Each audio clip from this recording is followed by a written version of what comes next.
we lost a chance in 2016 to elect someone that I think would have beaten Trump, or at the very least would have, you know, been close. Do you think the Democrats screwed him over? Yes, not in the way of deliberate or direct vote rigging, but they put their thumb in the scale for sure. I mean, there's it's not even conspiracy theory. There's all this stuff in the debates about Clinton, Clinton's people being fed questions and whatever else, and just the tone of the media. The media was extremely dismissive and hostile to him. I love that Bernie still does the Fox News town hall because they're just him speaking to the people, and he's not afraid of going on, any sort of outlet and making his case. But I think a lot of the liberal media in particular always had it out for Bernie Sanders. What was because that was really annoying. That was really annoying how dismissive they were. I've seen that in some other candidates, like they were dismissive towards Andrew Yang in that same way. So forget the ideology. Why are they so smug sometimes towards certain candidates? What is that? Because I think that's actually at the core, to a degree, if Democrats or any party fails, that it's that smugness. Because people see through that. I think a lot of these people are friends, even if they don't know each other. They're friends because they went to the same schools. They know the same people. They have the same broad just ideology and worldview. So they had a sense of what the Democratic Party should be and who it should be running and who was going to win, and also what was serious and unserious. Yeah. So Bernie would say some things about the world that objectively to a lot of people seemed correct, or at least pretty close to correct.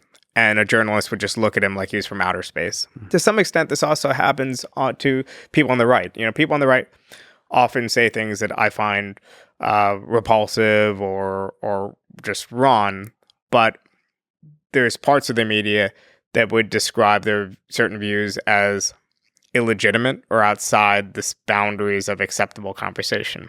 I think there should be a few things outside the boundary of acceptable conversation, hate speech and so on. But like there's this attempt to say their views are illegitimate, and therefore anyone who votes for them for any reason is illegitimate too. And that's one reason why I think it's fueled a lot of resentment, and it will ultimately end up fueling the extremes of American politics, that people feel like they're not being listened to. Yeah, and some of it is also style of speaking and personality, where if you're not willing to sort of play kind of a game of civility, or there's like a proper way of speaking if you're a Democrat. If you're not doing that kind of proper way of speaking, people dismiss you. I think in certain sense, whatever you feel about him, people dismiss Donald Trump for the same reason, where it's the style of speaking, the personality of the person, that he's not playing by the rules of polite society, of polite politician society, and so on. And that troubles me, because it feels like solutions, the great leaders will not be polite they're not going to behave in the way they're supposed to behave. And I just wish the media was at least open-minded to that, which I guess gives me hope about the new media, which is like more distributed citizen media, right?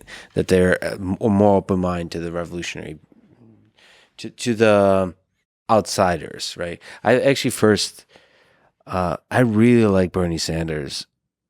I first heard him in conversation with Tom Hartman. He had these like weekly conversations, and just the authenticity from the guy. I didn't even know any context. I didn't even know, honestly, he was a democratic socialist or anything. The authenticity of the human being was really refreshing. And when he, I guess, decided to run for president, that was really strange. I was like, surely this person has no chance. Just like he seemed too authentic. He seemed too like he's not going to be effective at playing the game of politics. So it was very inspiring to me to see that you don't necessarily need to be good at playing the game of politics. You can actually have a chance of winning. Yeah, that was really inspiring to see.